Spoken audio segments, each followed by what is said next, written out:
আসসালামু আলাইকুম এভরিওয়ান। ছোটবেলা থেকে আমার মা আমাকে বলতো ঘর গুছিয়ে রাখার জন্য সবচেয়ে সহজ উপায় হলো তুমি যখন যেটা যেখান থেকে নিচ্ছ ইউজ করার পর আবার সেটা সেখানেই রেখে দিবা, তাহলে ঘর কখনোই অগোছালো হবে না আর প্রয়োজনের সময়ও সব কিছু খুঁজে পাওয়া যাবে অনেক সহজেই। তাই আজকের ভিডিওতে আমি শেয়ার করব এরকমই একটি DIY waste material organising idea. আজকের ক্রাফটের জন্য আমি ইউজ করছি সবার ঘরেই থাকে এমন একটি কমন ফিল্টার বক্স। আর ফিল্টার বক্সটিকে আমরা ডেকোর করার জন্য এখানে এরকম প্রিন্টেড পেপার ইউজ করছি।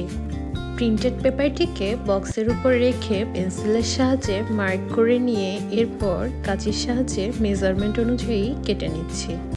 আর প্রিন্টেড পেপারটিকে বক্সের উপর স্টিক করার জন্য ব্যবহার করছি ফেভিকল গ্লু। আপনারা চাইলে এখানে মডপজ গ্লু ইউজ করতে পারেন। আমার কাছে মডপজ গ্লু না থাকায় আমি ফেভিকল গ্লুর সাথে সামান্য পানি মিশিয়ে এখানে মডপজ গ্লু তৈরি করে নিচ্ছি। এরপর তৈরি করা গ্লু বক্সের উপরে তুলির সাহায্যে ভালো করে স্টিক করে নিচ্ছি।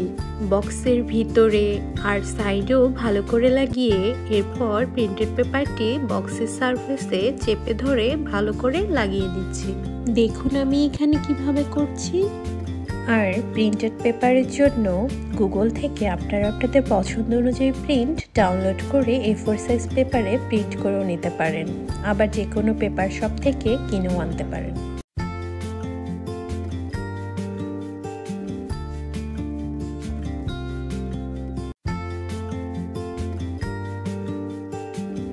প্রিন্টেড পেপারের সাহায্যে অন্য সাইডগুলো কভার করে নিচ্ছি।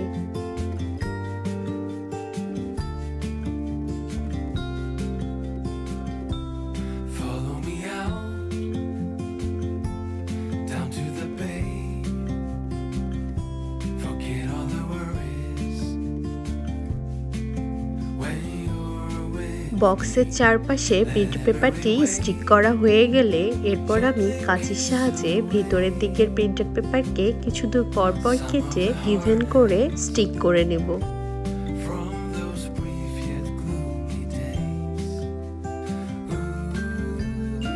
একইভাবে আমি নিচের অংশেও পেপার কাট করে পেপারকে গ্লুর সাহায্যে ইভেন করে স্টিক করে নিচ্ছি।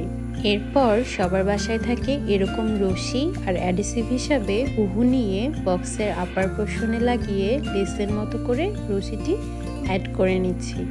আপনারা চাইলে এখানে আপনাদের ইচ্ছে অনুযায়ী লেস অ্যাড করে নিতে পারেন।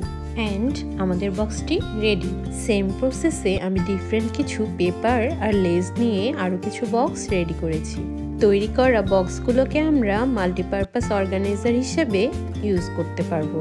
আমি যেমন এগুলোতে ছোট ছোট জিনিস, ল্যাপটপ চার্জার রাখার কাজে ইউজ করছি, ঠিক তেমনি আপনারা এটিকে প্ল্যান্টার বক্স কিংবা ফুলদানি হিসেবেও ইউজ করতে পারবেন। আর এগুলো দেখতে এরকম অ্যাট্রাকটিভ হয় আপনারা যে কোনো জায়গায় রেখে এদেরকে ডেকোরেটিভ পারপাসেও ইউজ করতে পারবেন।